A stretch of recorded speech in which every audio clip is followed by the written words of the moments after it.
lingkup Kadipaten Wirasaba. Maka dari Pasir Luhur kan ke Kadipaten Wirasaba dari Pejajaran. Nah situ pertama-tama Katuhu ini diambil anak angkat oleh Ki Gede Burawa. Nah, itu Pak. Ya, diambil anak angkat karena dia tidak punya anak untuk menebang hutan. Burawa itu yang sekarang jadi Bupati itu. Saya rasa bukan loh, saya rasa. Itu hubungannya banyak sekali, ya bisa juga begitu, tapi kan karena hutan kan sangat luas, jadi saya pikir bukan hanya wilayah itu. Nah, biasanya berangkat pagi, pulang sore, tapi lama-kelamaan berangkat pagi, pulangnya jam 1 malam. Lalu Ki Gede Burawa itu curiga sebenarnya apa yang dikerjakan, maka dia malam-malam sengaja melacak, diam-diam. Lah Katuhu pada waktu itu dia sedang menumpuk kayu bakar sampai tinggi sekali, terus lalu dibakar. Setelah dibakar, apinya besar, Raden Katuhu ini duduk di tengah api. Jadi dalam silsilahnya Raden Katuhu tidak pernah mandi air, tapi mandinya api. Sekti, usek-usek mati. Makanya kalau cerita Wirasaba, Adipati Wirasaba, Raden Katuhu sampai terkenal begini kok. Kalau orang kecelakaan atau jatuh atau kepaduk batu saja, bilangnya orang Wirasaba gini, aduh Raden Katuhu. Oh. Karena apa? Dia seorang yang tampannya luar biasa. Wih. Iya, orang jatuh saja sebutannya bukan bukan innalillahi, tapi dia bilangnya aduh Raden Katuhu gitu. Itu Adipati yang keberapa Pak? Ketiga. Yang Itu lalu Ki Gede Burawa takut soan ke Adipati Wirasaba II, itu Peguwon II.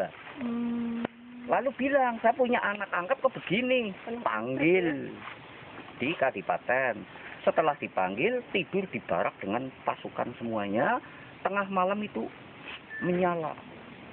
Loh, kok bisa menyala? Tolong siapa yang menyala itu? Potong jaritnya, tempat sudutnya. Akhirnya potong.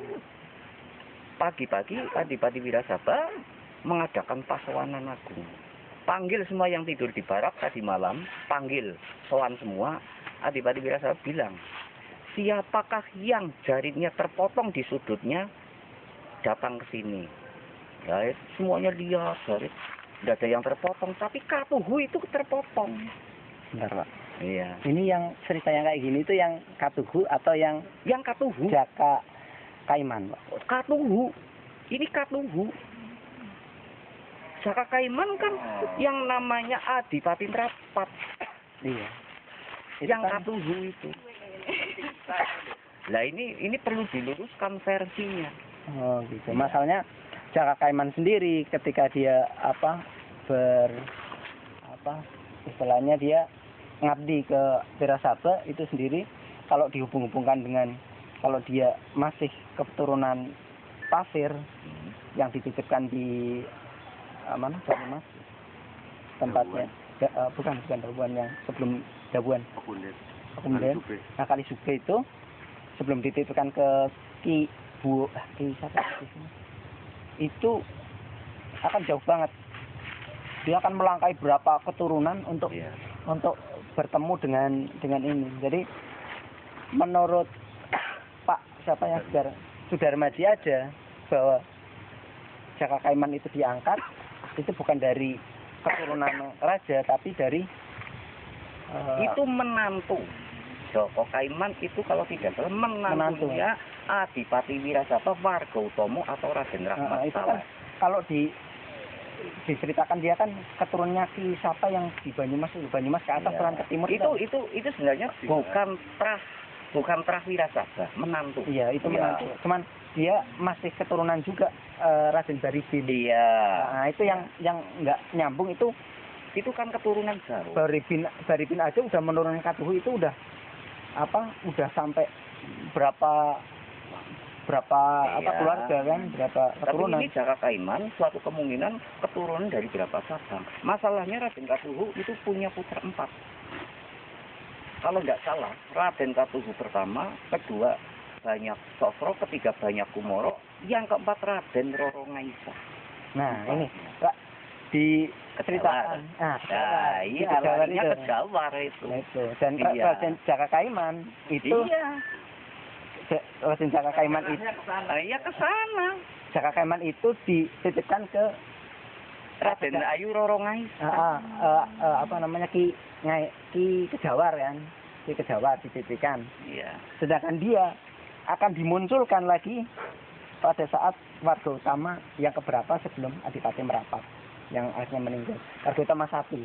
Nah itu Kalau warga utama 1 ya Raden Katuhu.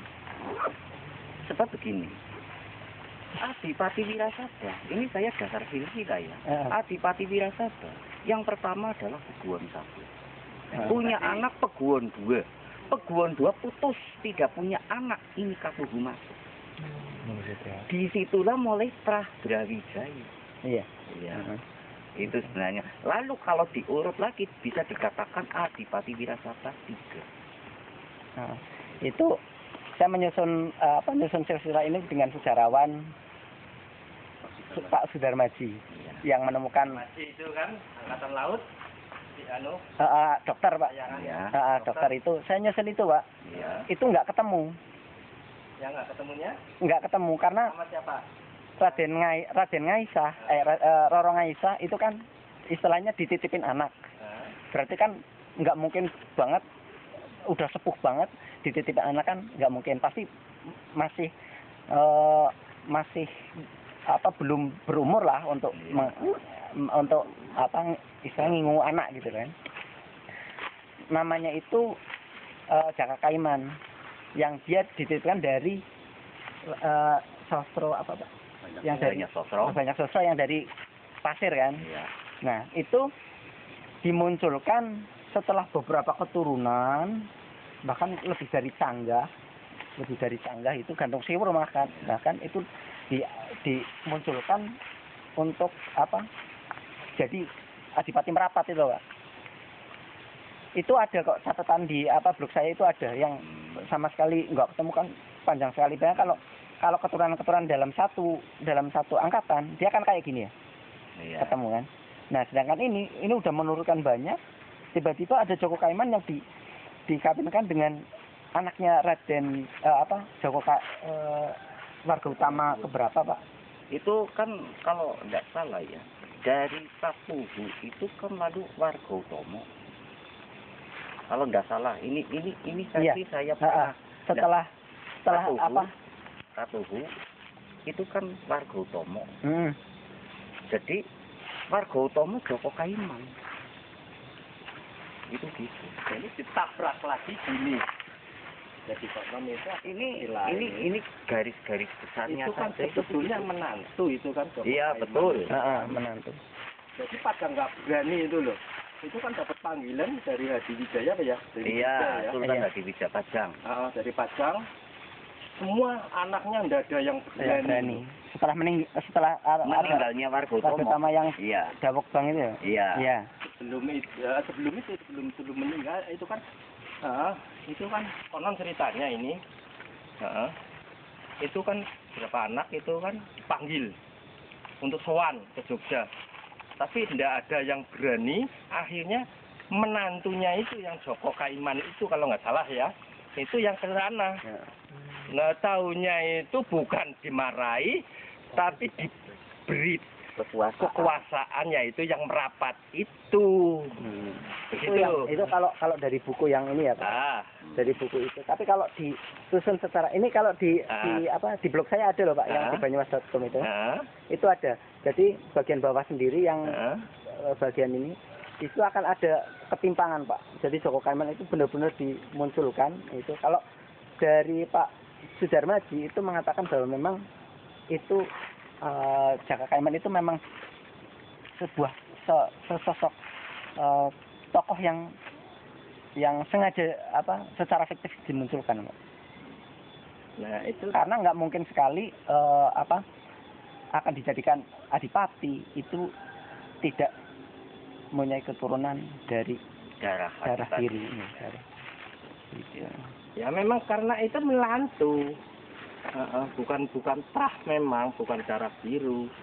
Itu memang menantu. Jadi yang anaknya sendiri tidak ada yang berani untuk sowan untuk ke sana, takut dibunuh. Tapi sebetulnya nggak dibunuh, malah diberi kekuasaan, diberi kemuliaan.